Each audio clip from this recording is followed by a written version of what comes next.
Bismillah, alhamdulillah, wassalatu wassalamu ala rasulillah Sayyidina Muhammad bin Abdillah wa ala alihi wa sahbihi wa man wala wa la hawla wa la quwwata illa billah. Rabbi shrah li sadri wa yassir li amri wa hlul 'uqdatam min lisani yafqahu qawli. Saddid lisani wa hdi qalbi bi haqqi Sayyidina Muhammadin sallallahu alaihi wasallam. Yusturul ya ala dargi wa ya ala al-batin wa ya ala al-mubadi wa ya al-nur amma ba'd. Jamaah Masjid Nurul Qamar semuanya yang dirahmati oleh Allah Subhanahu wa taala. Alhamdulillah, setelah libur panjang Ramadan dan juga Idul Fitri, kita dipertemukan kembali oleh Allah Subhanahu wa taala di majelis rutin kita ini. Semoga kita diberi umur panjang, sehat walafiat, semakin hari, semakin bulan, semakin bertambah tahun, kita semakin dekat kepada Allah Subhanahu wa taala. Amin Allahumma. Tak lupa pula saya mohon maaf minal aidin wal faizin walaupun telat karena kemarin itu mudik mendadak di akhir Ramadan sampai baru 2 hari 3 hari kemarin baru balik.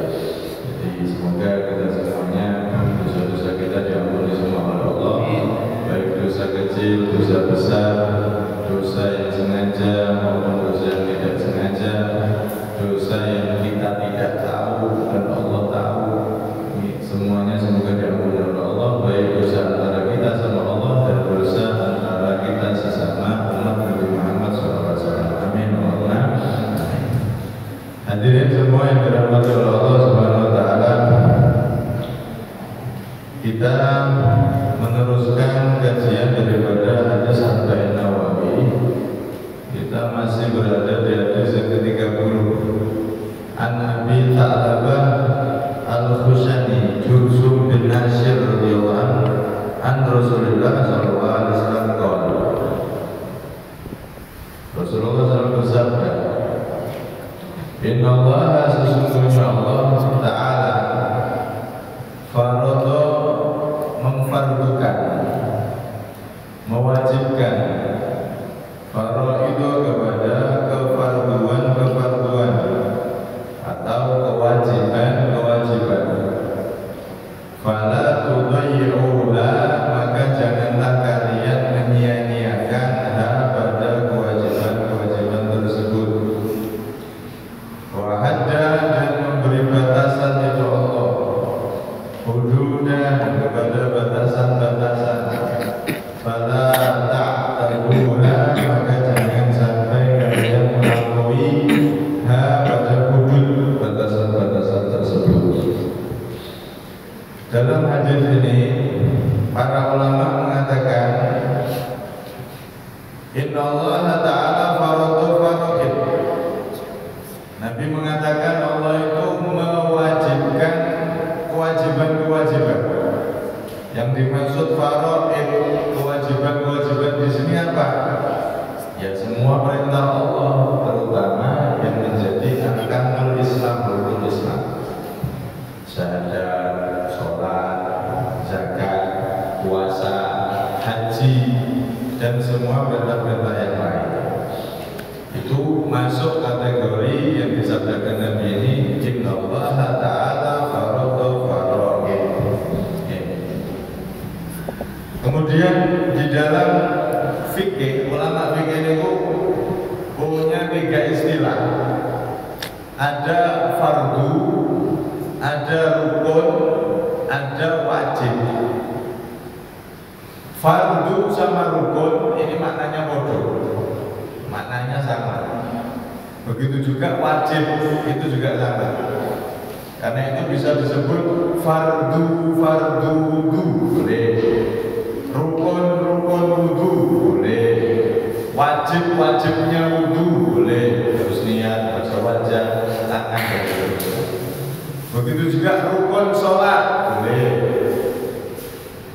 fardunya sholat juga boleh, wajibnya sholat juga boleh. Jadi antara rukun, fardu, wajib itu maknanya sama dalam semua ibadah. Rukun Islam juga fardu-fardunya Islam boleh, wajibnya Islam boleh. Sama itu maknanya, rukun, fardu, wajib. Rukun Islam ada 5, kefarduan Islam yaitu 5 sama. 3 istilah ini sama di dalam menurut para fuqaha ulama ahli fikih dalam semua ibadah, kecuali di dalam masalah satu ibadah yaitu haji. Nah, haji ini beda. Fardu sama rukun sama, maknanya sama. Tapi kalau wajib itu beda. Dalam masalah haji toh, kalau puasa, sholat, wudu semuanya sama 3 rukun.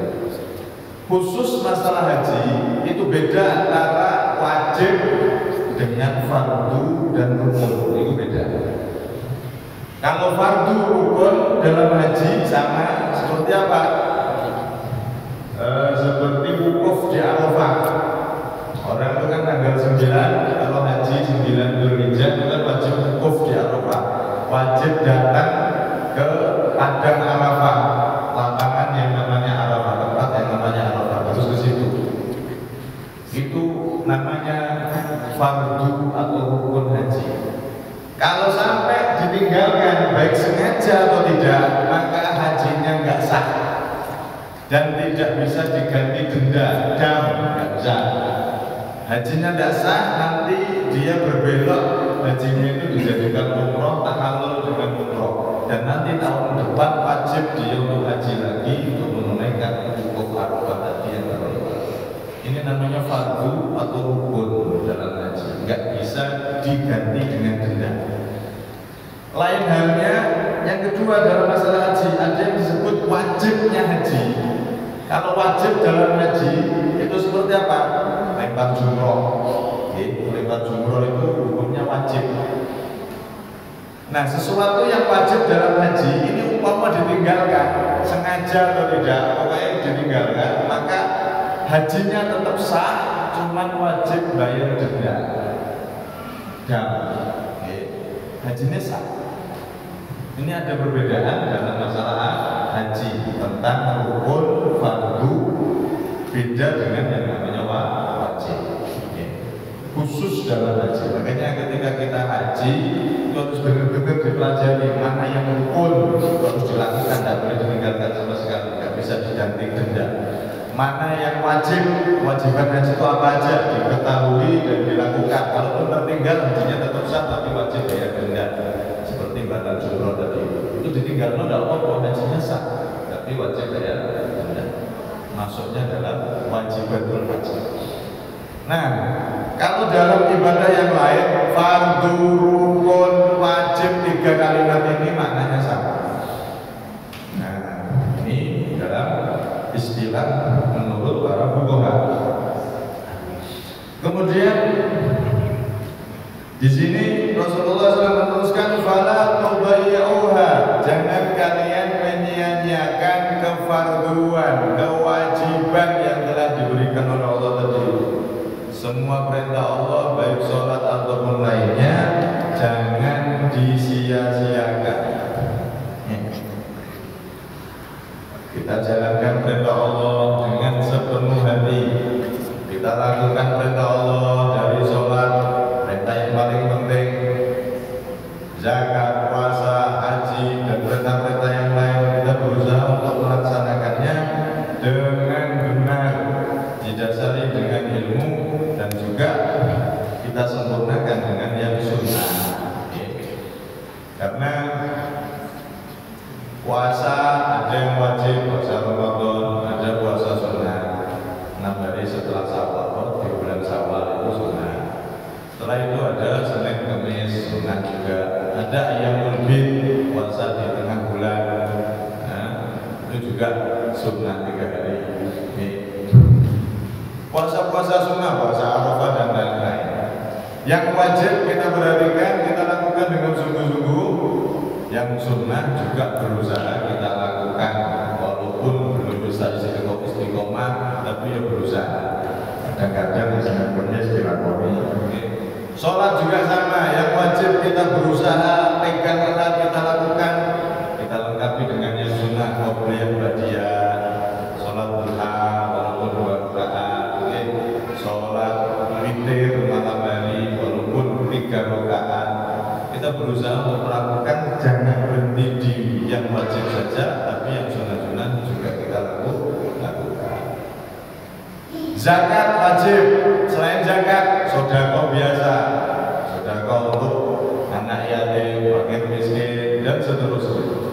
Yang wajib fala tudhi'uha, jangan kalian sia-siakan, kata Rasulullah. Lakukan dengan sebaik-baiknya dan lengkapi dengan yang sunnah. Kenapa? Karena di dalam salah satu riwayat ada hadis qudsi Allah SWT berkata pada para malaikat, "Unduru hal li abdi min nawafil." Wahai para malaikat, coba lihat hambaku itu, apakah dia punya ibadah-ibadah sunnah? Sholat bukan hanya yang wajib, apakah ada sholat sunnah? Puasa bukan hanya yang wajib, apakah ada puasa sunnah? Mengeluarkan harta bukan hanya yang wajib, zakat, apakah ada sedekah sunnah?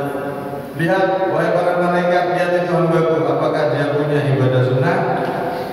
Maka ketika para malaikat melihat, ya Rabbi lahu nawafil, na'am ya Rabb lahu nawafil, iya wahai Allah, hambamu ini punya ternyata ibadah-ibadah sunnah.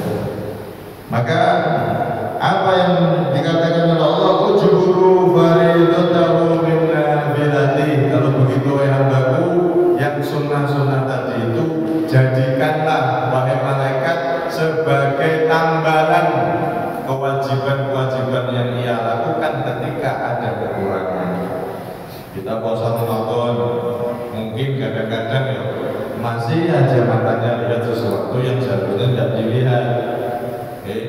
Kita puasa Ramadan, kadang-kadang mungkin aja mulutnya masih aja gosip sana gosip sini, masih aja tubuh kita ini melakukan hal-hal yang tidak diridhoi oleh Allah. Padahal puasanya cuma makan, minum, mata masih maksiat, kadang-kadang telinga masih dengar maksiat, dan seterusnya. Maka itu ditambah dengan ibadah sunnah. Sholat juga sama. Kita sholat 5 waktu itu, ya Allah, Allah mulai Allahu Akbar sampai Assalamualaikum, itu kita benar-benar khusyuk, madem hati ini kalau Gusti Allah. Itu mungkin bisa dihitung berapa menit atau berapa detik aja. Pikiran sudah karuan-karuan, mikir sambut lah, mikir kerjaan lah, mikir inilah, mikir itu. Tubuhnya di masjid, kadang-kadang kita sholat, hati kita di pasar.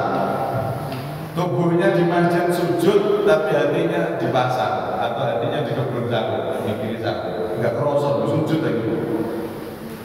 Tanpa seakan-akan nggak sadar, sholat dulu, Assalamualaikum warahmatullahi wabarakatuh. Kita sering seperti itu, tidak khusyuk. Maka ini semua adalah kekurangan dalam kewajiban yang kita lakukan dalam sholat, dalam puasa, dalam yang lainnya. Nah, kalau kita punya amalan sunnah, sholat sunnah, puasa sunnah, sedekah sunnah, maka yang sunnah-sunnah yang kita lakukan sunnahnya Nabi itu menjadi penambal dari kewajiban yang kita lakukan yang masih ada kekurangan di sana sini. Nah, ini termasuk kita perhatian dengan yang wajib adalah apa? Memperhatikan dengan yang sunnah. Jangan sampai kita mensia-siakan yang sunnah. Man doyya'a nawafil, doyya'a faraidu. Doyya'a faraidu. Barang siapa yang sengaja atau meremehkan sesuatu yang sunnah, nanti dia akan lama-lama menjadi orang yang meninggalkan yang wajib. Sholat sunnah, kata sunnah. Nanti lama-lama dia akan terhalang dari yang wajib. Karena itu sunnah ini termasuk bagian dari menjaga yang wajib. Kita jaga yang sunnah, itu bagian dari menjaga yang wajib. Fala tudhi'uha, jangan kalian menyia-nyiakan kewajiban. Syukur-syukur tadi itu yang sunnah juga diperhatikan sehingga semakin sempurna kewajiban yang dilakukan.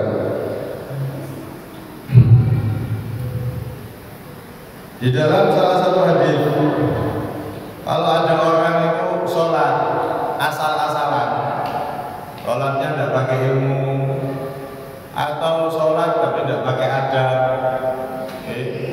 sholat tidak maksudnya dia melakukan sholat, melakukan ibadah asal-asalan. Maka disebutkan dalam salah satu riwayat, orang ini termasuk menyia-nyiakan sholat, menyia-nyiakan kewajiban yang seharusnya dijaga dengan baik. Disebutkan innal abda idza shalla as-salata bi khushu'in wa khudu' wa tilawatin sa'idan ila sama. Sesungguhnya seorang hamba itu Pak, kalau dia itu sholat dengan khusyuk, berusaha dengan sebaik-baiknya dilakukan. Sholatnya pakai baju yang bagus. Kita kadang-kadang kondangan itu lebih ganteng, lebih bagus pakaiannya daripada kita menghadap Allah. Ya setidaknya ya pakai pakaian yang wajar. Kalau para ulama kita ngajari, kalau bisa sholat ya jangan pakai kaos, walaupun ya sah sholatnya, tapi ya kurang bagus. Kita ketemu presiden aja pakai baju, nggak mungkin kaosan. Apalagi ini sholat dengan Allah. Kalau ada orang sholat, dia jaga itu sholat dengan baik, dilakukan dengan berusaha sebaik-baiknya, maka sholat itu naik ke langit. Walaha raihatun zakiyah. Sholat itu berbau dengan bau yang sangat wangi. Jadi amalan sholat tadi itu diangkat oleh malaikat hafadzah ke langit berupa cahaya dan berbau sangat wangi sekali. Setiap memasuki satu langit maka dibuka, disambut oleh malaikat penjaga pintu langit. Setiap langit itu kan ada pintunya. Langit 1, langit 2, sampai langit 7 itu ada pintunya, ada malaikat yang jaga. Orang sholat, orang ibadah dengan baik, maka ibadahnya diangkat, dibawa oleh para malaikat berupa cahaya dan berbau yang sangat harum, disambut oleh para malaikat penjaga masing-masing langit. Kemudian saking herannya malaikat-malaikat langit sampai berkata, "Mahada, apa ini baunya harum banget baunya?" Maka dijawab oleh malaikat yang membawa amalan malaikat hafadzah tadi, "Sholatu fulan, ini amalan sholatnya itu hamba Allah yang bernama fulan." Dipuji-puji sama malaikat ya, "Masya Allah, ibadahnya bagus, sholatnya luar biasa, baunya harum luar biasa." Terus diangkat sampai ke atas. Atas itu tingkatan ke-10 yang paling tinggi. Di sana diletakkan amalan itu sebagai tanda diterima oleh Allah Subhanahu wa Ta'ala. Tetapi sebaliknya kalau ada orang ibadah, sholatnya asal-asalan, apalagi sholatnya tanpa didasari dengan ilmu, cara sholat yang benar bagaimana, tidak pernah belajar, padahal mampu untuk belajar. Ya minimal hadir majelis semacam ini, nanti kan lama-lama yang nggak tahu jadi tahu, yang sudah tahu ya tambah tahu. Dia bisa belajar tapi tidak mau belajar. Padahal kalau tidak bisa bahasa Inggris, datangkan guru kursus biar bisa bahasa Inggris benar-benar, biar bisa matematika benar-benar, siap datangkan guru, siap les, siap privat dan lain-lain. Tapi sholat tidak pernah kepikir, sholat saya sudah benar belum ya? Nggak pernah kepikiran datang ke ustaz atau datang ke ustaz, datang ke majelis untuk belajar, tidak pernah. Seperti itu penting sholat, masalah diterima tidak terima urusannya Allah. Ya memang benar, ibadah itu diterima tidak terima urusan Allah, yang penting kita ibadah. Cuma ibadah kita ini benar-benar sudah jadi ibadah atau belum? Kalau ibadah tanpa dasar ilmu, yang jadinya nanti malah ditolak sama Allah. Orang sholat misalkan, wudunya tidak sah, dia sholatnya malah dosa. Kenapa? Karena wudunya belum benar. Orang sholat harus wudu dulu dan wudunya harus benar. Wudunya sudah benar, sholatnya ternyata nggak benar. Allahu Akbar, baca Al-Fatihah dibaca di dalam hati misalkan, mulutnya diam dong, sholat diam dong. Padahal secara ilmunya kan harus dibaca pakai suara lirih, sekiranya telinganya dia sendiri dengar. Allahu Akbar pakai suara, sekiranya telinga kita dengar. Baca Al-Fatihah dari awal Bismillahirrahmanirrahim sampai Al-Fatihah juga harus pakai suara, sekiranya telinga kita dengar. Baca tahiyatul mubarakatuh, tahiyat akhir juga harus pakai suara. Semua bacaan harus pakai suara, sekiranya telinga kita dengar. Nek dibaca dalam hati, jangankan Al-Fatihah, satu huruf Al-Fatihah saja dibaca dalam hati, nggak terdengar oleh telinganya, nggak sah sholatnya. Itu namanya rukun qauli, kewajiban dalam sholat yang berupa ucapan, berupa suara, harus ada suara yang terdengar sampai telinganya. bagi keadaan normal. Misalnya di pinggir masjid, pinggir rumah ada orang mantenan sampai gede, ya baca normalnya tidak perlu. Alhamdulillah sampai telinganya dengan benda. Maksudnya ini secara normal aja, wajib secara normal suara terdengar paling sedikit. Itu kalau di ilmu nih benar-benar maka sholatnya diterima, jadi sholat yang harum dipuji-puji malaikat langit tadi. Tapi kalau orang sholat asal-asalan, bisa belajar, ada kesempatan belajar, dikasih umur Allah panjang, tidak pernah mau belajar tentang sholat, tidak pernah mau belajar tentang bagaimana wudhu. Hadir majelis juga tidak mau. Padahal hadir majelis semacam ini disebutkan pahalanya begitu banyak dan juga tadi itu membenahi ibadah kita sedikit demi sedikit. Mungkin ada yang kelewat, belum tahu saya ini kelewat, ternyata pas majelis tahu, semakin tahu. Sehingga ibadahnya itu menjadi ibadah yang benar-benar bagus. Nah kalau nggak diilmuni, tidak mau belajar, tidak mau datang ke ulama, tidak mau datang ke majelis, wes penting ibadah, sholat, terima urusan Allah. Iya. Kalau begitu ya nanti rugi. Orang yang semacam ini dalam hadis disebutkan apa? Sholatnya ini berupa kegelapan.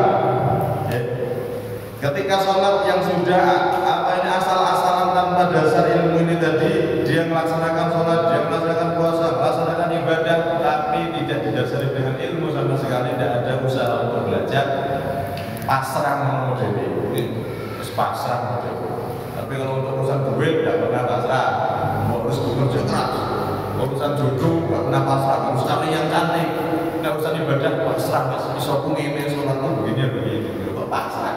Padahal untuk urusan akhirat yang kekal selamanya, modelnya kalau pasrah, dia harus belajar, harus hadir di majelis ilmu biar benar ibadahnya.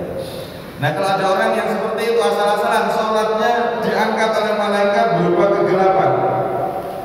Diketuk itu pintu langit nggak dibuka, baunya begitu nggak enak, dan akhirnya sholat ini dikembalikan, dilempar oleh malaikat, dilipat, digulung oleh malaikat, dilempar kepada wajahnya orang yang melakukan sholat asal-asalan tadi, tidak didasari dengan ilmu.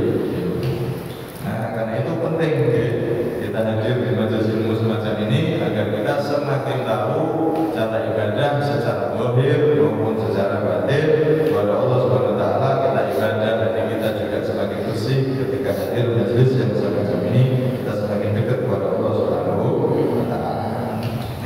Jangan sampai seumur-umur riwayat hidupnya di dunia ternyata menjadi orang yang menyia-nyiakan kewajiban-kewajiban sholat dan lain-lain tadi itu karena tidak mau mempelajari dengan baik. Nah itu dalam salah satu hadis Nabi itu disebutkan oleh Syekh Al-Buti.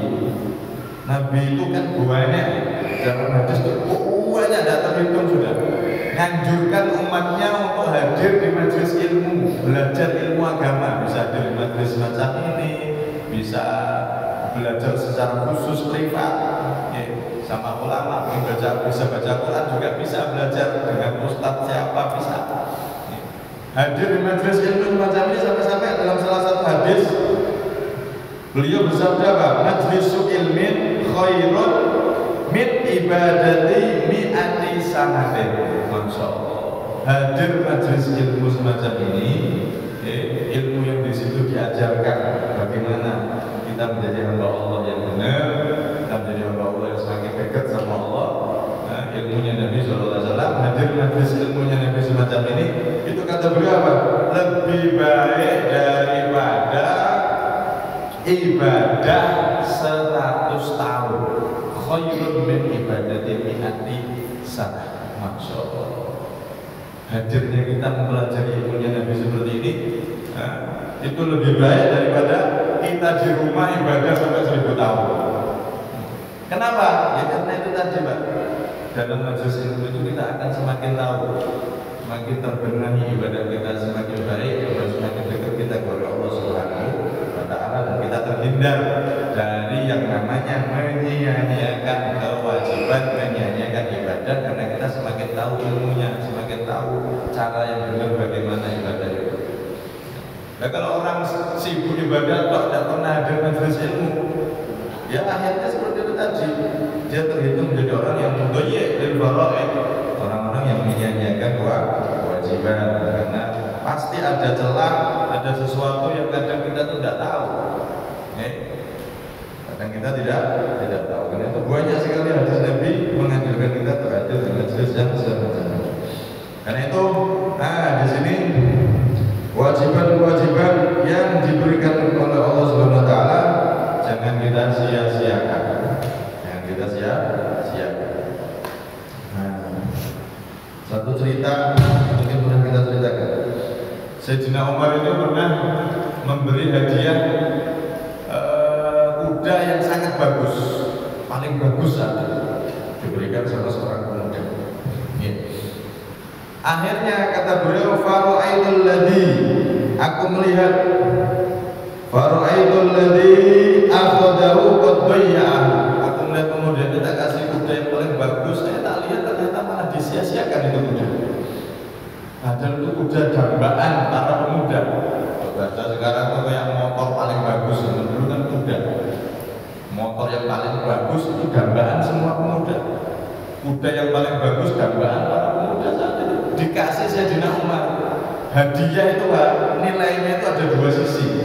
Pertama dari sisi nilai hadiah itu, walaupun yang ngasih orang biasa, misalkan murid kita atau tetangga kita konco dewe lah. Tapi kalau hadiah itu nilainya besar, contoh sampai dikasih hadiah mobil sama temennya, kan mobil itu udah 10 jejer-jejer gak kakunya, tak kayak terus waktu aku mulai cerita kayak mobil sih. Nah ini nilai ibadahnya istimewa, nilai hadiahnya istimewa, kenapa? Karena besar, walaupun yang ngasih orang biasa. Ada lagi yang kedua, nilai hadiah itu dilihat dari siapa yang memberi. Anda bisa bayangkan, kalau ada seseorang diberi oleh sang idolanya, idolakan ulama besar, dikasih hadiah serban harganya 50.000, tapi yang ngasih orang besar, sangat berharga. Regane 50.000, apalagi kok yang ngasih misalkan sahabatnya Nabi masih hidup, ini dikasih sahabatnya Rasulullah serban, padahal regane 50.000, tapi yang ngasih Sayyidina Umar. Andai kan dibeli sama orang serbanmu yang dikasih Sayyidina Umar tadi, tak beli nih, kita tidak akan lepas itu. Mau dibeli dengan harga seluruh dunia, nah ini dari Sayyidina Umar. Apalagi ini hadiah dari Rasulullah, nah akan dipegang itu hadiah, dianggap paling berharga dan tidak bisa dijual dengan harga berapa. Nah ini bayangkan, Sayyidina Umar orang mulia, paling mulia saat itu, karena Sayyidina Abu Bakar sudah wafat, Rasul sudah wafat. Terus hadiah beliau juga hadiah paling bagus. Ini kan hadiah yang paling sempurna sudah. Hadiahnya kuda yang paling bagus, paling mewah, ini sudah nilainya tinggi. Yang ngasih orang yang paling mulia saat itu Sayyidina Umar, tambah nilai hadiahnya tambah tinggi lagi. Dilihat dari nilai harga hadiahnya tinggi, yang ngasih juga orang yang sangat mulia, lengkap nih. Tapi ternyata pemuda itu dikasih hadiah, kuda ini malah disia-siakan, tidak dirawat, tidak dimanfaatkan. Sayyidina Umar kita kasih malah disia-siakan. Ya akhirnya dia yang rugi. Pengus dikai hadiah begitu luar biasa dari orang luar biasa, malah disia-siakan. Begitu juga kita dikasih kewajiban oleh Allah, dikasih kewajiban sholat ini adalah hadiah dari Allah agar kita nanti benar-benar bisa jadi orang selamat ya. Dikasih hadiah, dikasih bekal sama Allah untuk kehidupan kelak di akhirat agar kita jadi orang yang selamat. Terus dikasih hadiah terbaik, sholat, puasa ini itu dikasih hadiah sama Allah itu semuanya agar jadi bekal nanti benar-benar jadi orang yang selamat di akhirat. Malah hadiahnya dibuang, malah hadiahnya nggak diterima, padahal hadiah dari yang maha mulia Allah. Dikasih ibadah sholat yang paling hebat, ibadah itu sholat, puasa dan lain-lain. Subhanallah, itu bentuk kasih sayang Allah Subhanahu Wa Taala agar kita benar-benar menjadi orang yang penuh dengan bekal ketika kembali ke alam akhirat dan menjadi orang yang selamat. Nah itu innallaha fardhu faraida fala tudayyi'uha, kata Rasulullah. Jangan sampai kita menyanyiakan kewajiban-kewajiban yang telah diwajibkan oleh Allah Subhanahu Wa Taala. Itu adalah hadiah berharga dari Allah Subhanahu Wa Taala agar kita jadi orang yang benar-benar mulia kelak di akhirat. Semoga kita semakin diberi istiqomah oleh Allah, salat kita semakin baik, ibadah kita kualitasnya semakin